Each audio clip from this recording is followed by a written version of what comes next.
Saya coba simpulkan sebentar dengan cepat bahwa setelah selesai sholat yang ditutup dengan salam itu, Assalamualaikum warahmatullahi, Assalamualaikum warahmatullahi. Kata Al-Quran, jangan terburu-buru untuk beraktivitas yang lain sebelum Anda menyempurnakan satu amalan, yang amalan ini begitu dahsyat dalam pandangan Allah Subhanahu wa Ta'ala. Amalannya disebut dengan zikir. Di tulisan kami sudah disebutkan rincian amalan plus dengan dalil-dalilnya. Ya, saya persingkat. Tema kita adalah tentang amalan pasca salat. Di bagian kedua ini. Baik, ini tema kita. Kemudian amalan besarnya adalah zikir.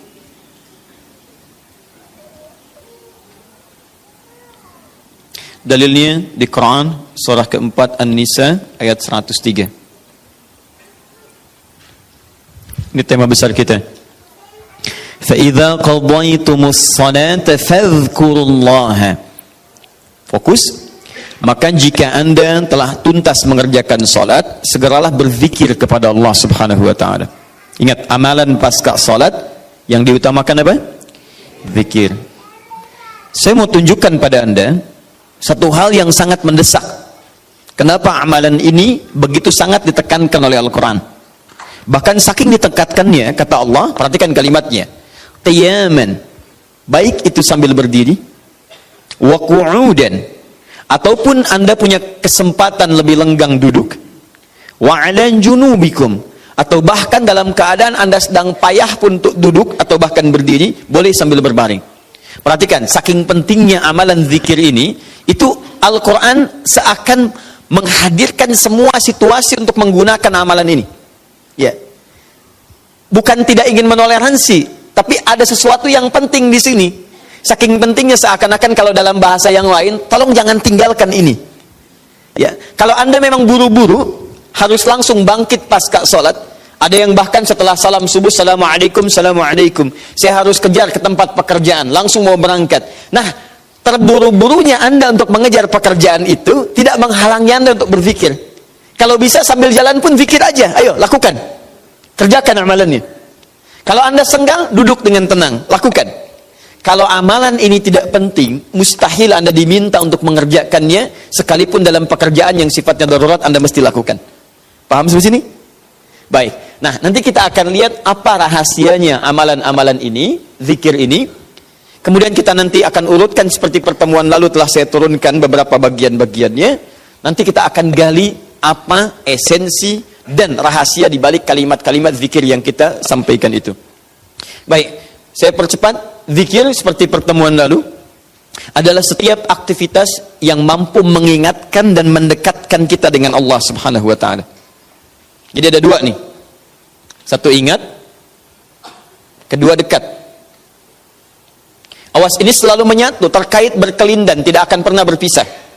Di orang yang ingat Allah pasti memiliki kedekatan dengan Allah. Jelas ya? Baik, jadi kalau cuma ingat tidak membuat dia dekat, ini bermasalah. Ketika seseorang ingat pada Allah, hubungannya menjadi dekat dengan Allah. Ketika menjadi dekat, maka dia akan dipelihara oleh Allah Subhanahu wa Ta'ala. Dipelihara dari maksiat dan segala yang menyulitkan dia dalam kehidupannya. Makanya mustahil ada orang berzikir tapi berbuat maksiat kepada Allah. Apa nih? Mereknya Akhir TV. Jangan, itu bir. Oh, pakai bismillah dulu lah, mungkin berkurang dosanya dikit. Enggak bisa. Jadi tidak akan bersanding taat dengan maksiat. Anda ingat Allah, mustahil berbuat maksiat. Ya, maaf, seorang karyawan yang ingat Allah tidak akan bermaksiat dalam pekerjaannya. Seorang ibu istri yang ingat Allah tidak akan bermaksiat dalam rumah tangganya. Seorang anak yang ingat Allah tidak akan pernah bermaksiat dalam kehidupannya.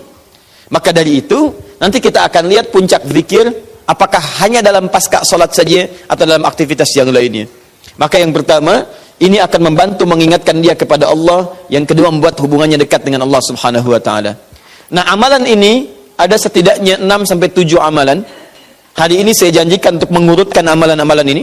Ya, saya ingin tes dulu apakah Bapak Ibu masih ingat atau tidak. Satu apa? Istighfar. Istighfar. Saya tuliskan satu, istighfar. Apa dalilnya? Cepat saja, kalau tidak tahu katakan apa? Allahu a'lam. Baik, masih ingat? Saya sebutkan kemarin hadis Nabi di riwayat Muslim hadis 591. Masih ingat? Baik, ini ada istighfar. Baik, yang kedua apa? Allahu a'lam. Enggak ada, Bu, Allahu a'lam. Baik. Assalamualaikum warahmatullahi wabarakatuh. Assalamualaikum warahmatullahi wabarakatuh. Astagfirullah, astagfirullah, astagfirullah. Allahu a'lam, Allahu a'lam. Enggak ada. Baik. Baik, kita lihat ini istighfar atau masuk kepada kalimat thayyibah. Dalilnya Quran surah keempat ayat 103, kan? Kemudian yang kedua, bisa juga bacaan Al-Quran. Bacaan Al-Quran. Baik, Quran surah ke-15, dalilnya ayat ke-9. Ya inna nahnu nazzalna dzikra. Kami telah turunkan Al-Quran sebagai zikir. Jadi kalau Anda baca Al-Quran, itu Anda sedang berzikir. Kemudian bisa juga hafalan Al-Quran. Anda menghafal misalnya. Baik. Misal Anda tidak membaca, tapi selesai sholat Anda membacakan ayat-ayat Quran sebagai hafalan. Ada ayat kursi misalnya, ada 3 surah yang terakhir, ada kemudian ayat pertama sampai 5 misalnya, Al-Baqarah, ya ada ayat-ayat yang lainnya, hafalan misalnya. Begitu Anda bacakan, Anda sedang berzikir. Dalilnya Quran surah ke-54, ayat 17, ayat ke-22, ayat 32, ayat ke-40. Ketika Allah menyebut para penghafal Quran, menyebutnya dengan proses berzikir. Walaqad yassarnal Qur'ana lidzikri. Kami telah mudahkan Al-Quran sebagai zikir. Ya, hafalan di sini zikir. Untuk dihafal, untuk berzikir. Jadi kalau Anda pasca salat kemudian membaca ayat-ayat Quran dalam hafalan bukan menggunakan mushaf, maka Anda sedang berzikir kepada Allah Subhanahu wa taala. Dan nilainya 4 kali lebih banyak dibandingkan dengan yang membaca. Ya. Nah. What? Doa itu juga sebagai zikir. Ya, Quran surah ke-7 misal dalilnya ayat 205. Wadhkur rabbaka fi nafsika tadarruan wa khifatan wa dunal jahri minal qaul. Ketika Allah meminta kita berdoa, kalimat doanya dalam bahasa perintah menggunakan kata zikir. Wadhkur rabbaka. Ayo minta, berdoa, sebut zikir kepada Rabbmu dalam dirimu. Dengan perasaan penuh harap, penuh ketawaduan, minta kepada Allah. Jadi ketika Anda diminta untuk memohon, berdoa kepada Allah, kalimat doa itu menggunakan zikir. Jadi ketika Anda sedang berdoa, Anda sedang berzikir. Bukankah saat berdoa Anda ingat kepada Allah? Bukankah saat berdoa keadaan Anda menjadi lebih dekat dengan Allah? Nanti kita akan lihat doa apa yang biasa dibaca Nabi pasca sholat dan seperti apa cara memohonnya. Ada rahasianya. Anda tidak menggunakan ini, sangat disayangkan. Anda kehilangan momentum, dipercepat untuk memudahkan seluruh proses kehidupan Anda. 5, masih ingat? Salat. Nanti ada lagi amalan. Pasca salat, ada salat. Di begitu selesai, Assalamualaikum, Assalamualaikum. Kapan kemudian ini kita mesti tunaikan salat yang ini? Dan ada rahasianya juga. Bahkan salat yang ini boleh jadi akan memberikan syafaat dengan izin Allah kepada hamba-hamba yang dirasakan kurang amalnya. Karena ketika amalan-amalan fardu tidak bisa menolong Anda dari proyek akhirat yang telah Anda cita-citakan untuk masuk surga itu, maka yang akan dicari pertama kali diantaranya adalah amalan yang ini. Maka Anda ketinggalan dari itu yang bisa membuat situasi tegang saat di akhirat. Hati-hati, Anda ketinggalan handphone, perasaan luar biasa sedihnya. Balik lagi ke An-Nur, dicari-cari lewat CCTV. Tapi Anda ketinggalan yang sunnah, kenapa tidak Anda buru kemudian? Tadi nggak sholat sunnah, besok lagi, Masya Allah. Belum tentu besok dia hidup. Dalilnya Quran surah ke-20 ayat ke-14.